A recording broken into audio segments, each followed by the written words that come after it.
Hi, and welcome to Leadership in Harm Reduction. I'm Catherine Swanson. I'm with Balanced Imperfection out of Oakland, California. A little bit of a background about me and why I think that I should be able to talk to you about this subject. I've been working in harm reduction since about 1996. I started out as an activist around sexual health, queer rights, and sex worker rights issues. I got involved in harm reduction as an undergraduate student, actually. And along the way, I've done a number of things in harm reduction. I created one of the nation's first hepatitis testing and vaccination clinics for high-risk folks at the Berkeley Free Clinic. I also have worked in a bunch of different other organizations related to syringe access and sex worker rights. And I created, founded, and ran an outreach-based syringe access program called Points of Distribution, which operated in Oakland and San Francisco for about 15 years.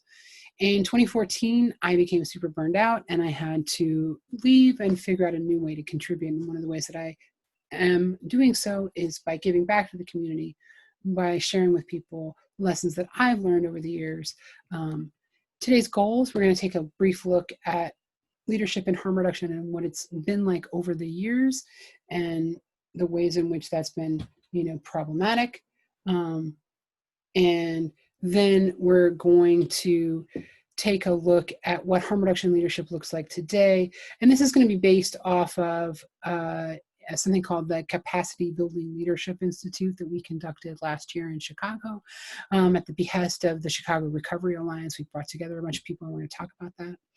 And we're going to talk about how you develop as a leader in harm reduction and touch a little bit on how you pick other good leaders and empower the correct people and some specific tools and resources to look for as you're going through your own leadership development journey.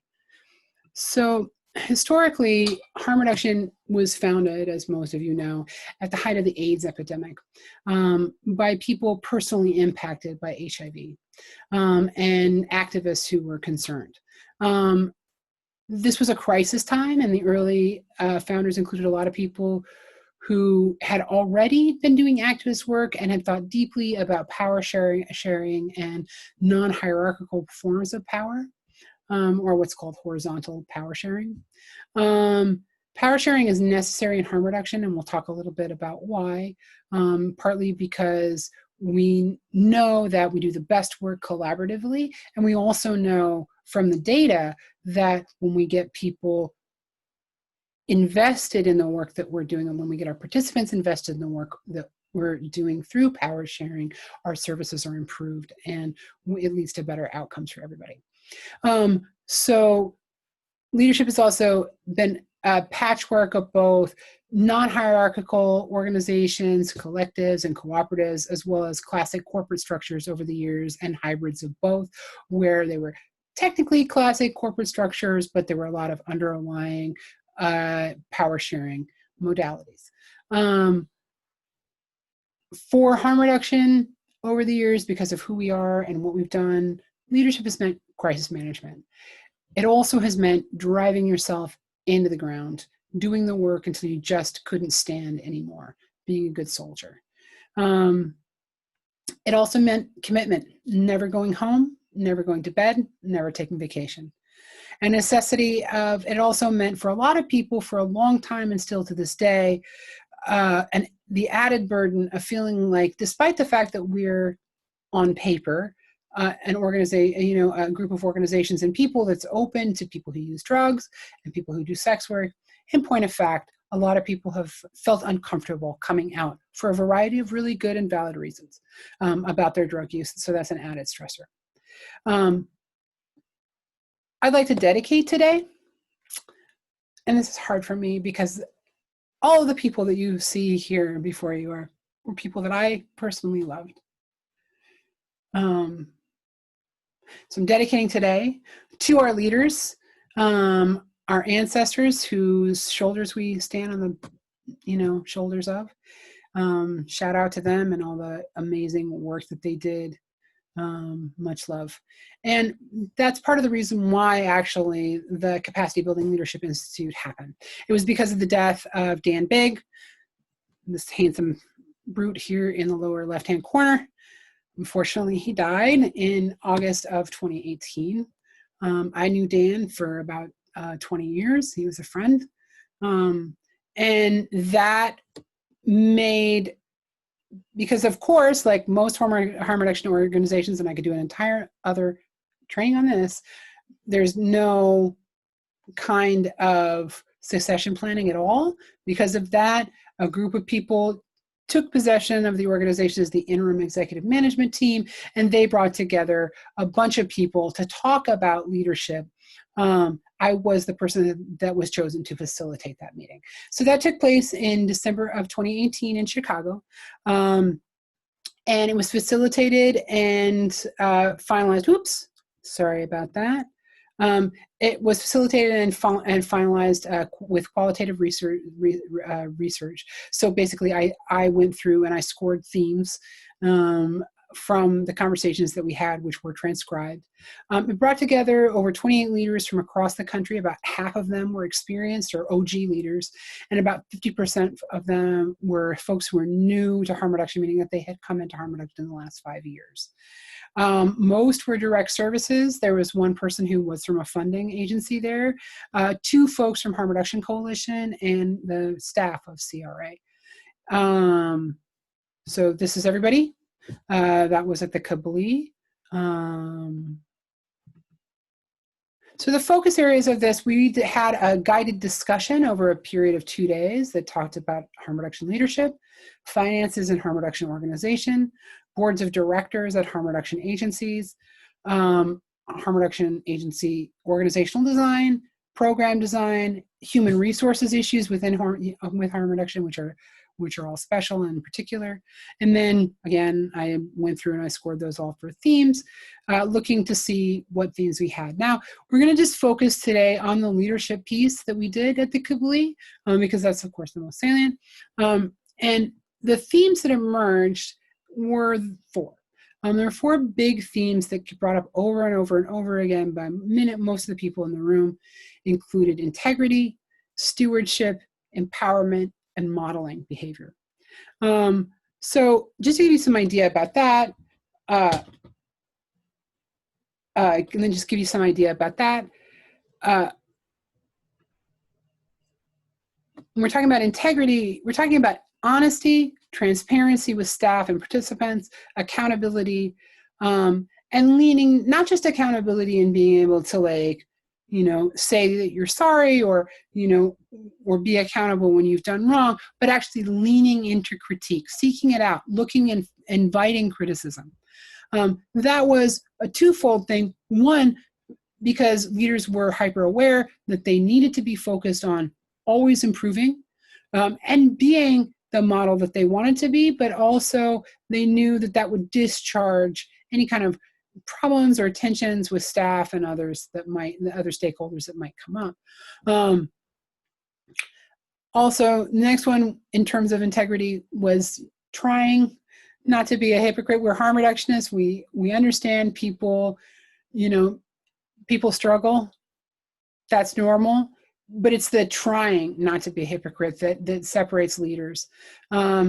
Trying to live within agency values and trying to live up to the ideals of the agency. Failing, obviously, but trying to be the person in the room who's doing that and acting with integrity within that was very important to the people in the room. Having a realistic view of their position, being comfortable with the power that they had, that was invested in their position, right?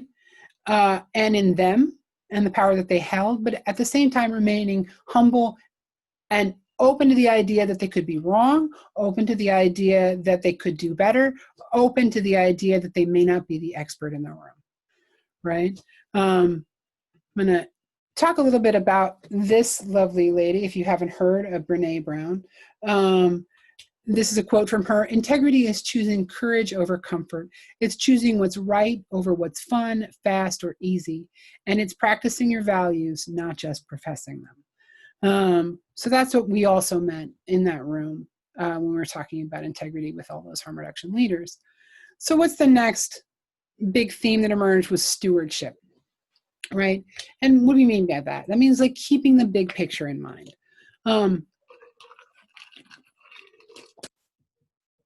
Both in terms of agency values, and mission and all of that, but also in terms of the movement in the community. One of the things that people talked about extensively was the idea of avoiding what's called mission drift, especially in search of money. That was especially important to people in harm reduction, that we remain true to our especially core mission, which is oftentimes providing syringes to people, right? And at the same time, keeping the larger movement, the larger harm reduction movement in mind, and the larger harm reduction community in mind, looking at how we could also benefit and steward those relationships. Again, and this is another thing that rolls right into, people talked about having intentional relationships with partners, with other stakeholders, leaders, and community members, so that you're thoughtful about it, you're thinking about it, and you're really careful and intentional in those relationships. That's another part of stewardship. Another thing that people talked about was focusing on the fiscal health of the organization. Now, this is mostly executive directors, and I'm sure even program managers, department heads, they're also going to be in that same position where they're going to be focused on the fiscal health of their department at least, or an agency as a whole. And then finally, facilitating, stewarding the growth of both staff and board members so that the agency could grow as a whole.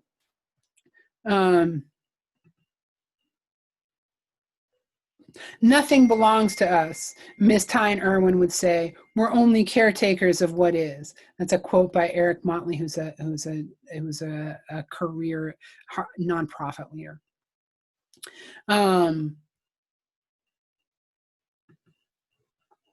So next, we're going to talk about the next theme that emerged was empowerment. And this is a really important theme that kind of, I think, differentiates harm reduction leadership from other forms of leadership. This is of paramount importance. Now, it's actually important, as we know from research, and that would be another conversation. We actually know from some of the more objective research out there and sort of organizational psychology and stuff like that, that empowerment is actually a really great way to have a healthy, good organization that actually makes money. So, that's actually better for everybody. But in this case, we're talking about harm reduction, and we are especially focused on empowerment and ensuring opportunities for staff, volunteers, participants. And there was a real emphasis in the room, and this should be clear to all of us at harm reduction, an emphasis on ensuring opportunities for marginalized people, those impacted by what we call structural violence, racism, and homophobia, things like that, incarceration, and the communities that we serve. So there's an emphasis on serving the people and elevating the people that we serve most of all. And doing that by power sharing in a real way, not a symbolic way, by having people on the board, by delegating authority to them, by doing decision-making, including fiscal decision-making, programmatic, organizational, even personnel and hiring decisions, all of them sharing that power. And most organizations do share power in those decisions. And for harm reduction organizations, it's important to share them, especially with staff, volunteers, and participants. So the other focuses around our empowerment are ensuring that real innovators, the people who come up with programs, get credit for their work, rather than, because too often people had seen where higher-ups, executive directors and so on, would take credit for work that somebody else, a department head or a program manager, had actually done. So communication and transparency of information across the board, all information, meeting minutes, different kinds of decision-making, personnel stuff, all kinds of things, like really an emphasis on keeping transparency. And something called proceduralization, which was a term coined by Haley Cole in Arizona. And what she said was that one of the ways that she empowered her folks was by providing them with opportunities to do things by proceduralizing them. And also, of course, always praise and elevate your folks to empower them. This is Jack Welch, who I otherwise do not agree with in any way, shape, or form. Apparently, I was looking at his stuff. But before you're a leader, success is all about growing yourself. When you become a leader, success is all about growing others, and that's inherently true in harm reduction as well. So the next focus we're going to have is on modeling. And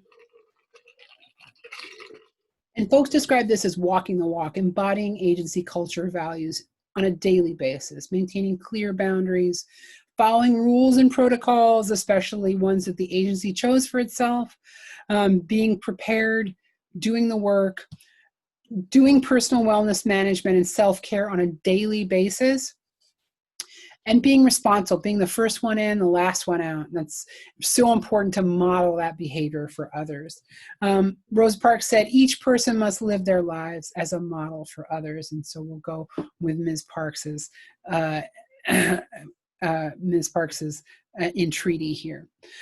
So harm reduction leadership mindset, what I found, it's special, focuses on being authentic, engaged and open to critique, courageous, and willing to take risks for what's right over what's technically you're supposed to be doing.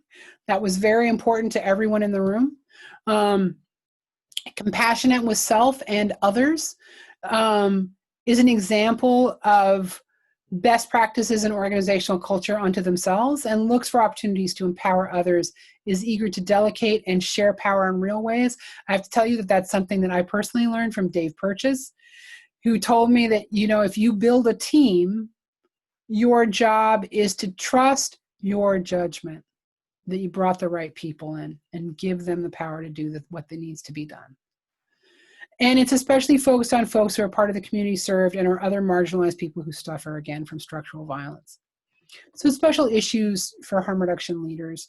I'm just going to be real straight with you and say that we suffer disproportionately from trauma and mental health issues, which means that we've got to take a deeper dive on our stuff. And that's hard. We often have direct exposure to trauma at work and at home, and that makes things even harder for us. There's often a lack of organizational support if we are a part of a larger organization, or a lack of community support for a lot of us who are in smaller communities or more rural places.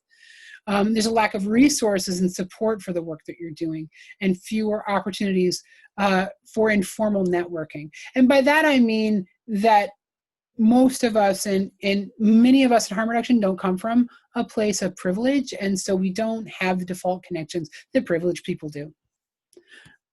So getting there, getting help. So this is the first step of like how you get to a place where you're actually in that harm reduction leadership mindset. How do you get there?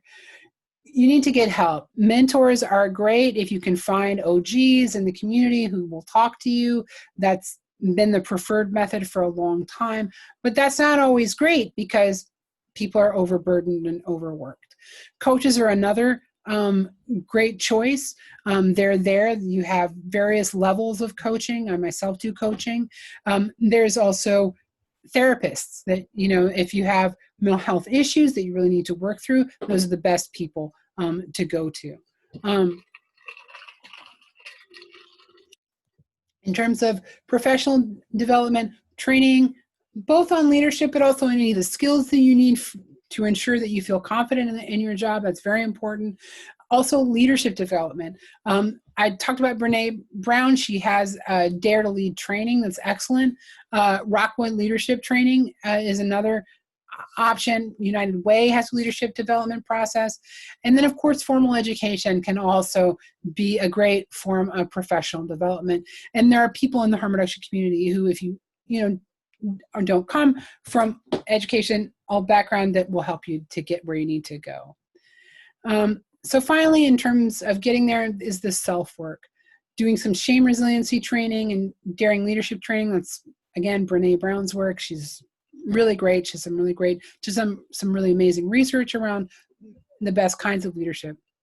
Psychological education and self-help. Value and goal setting is really important. There's a ton of research I don't have time to go into right now that shows that setting your values and setting your goals really will help you get there. Gratitude work, Stress reduction work, including exercise and meditation, are key. And then I just want to address a few last couple of things before I go. I'm going to address imposter syndrome.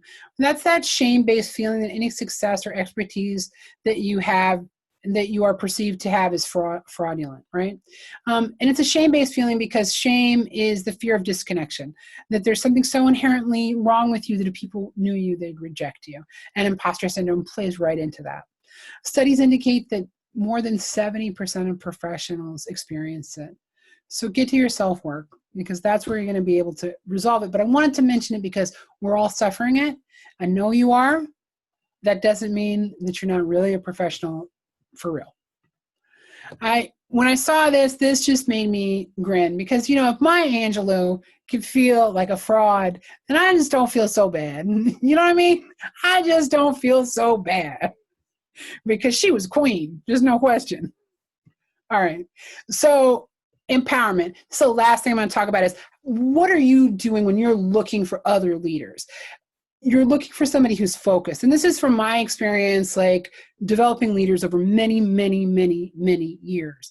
Like, who are you looking for? You're looking for somebody who takes responsibility for the mundane, people who are interested and curious about the work that you're doing, people who are charismatic and friendly is great.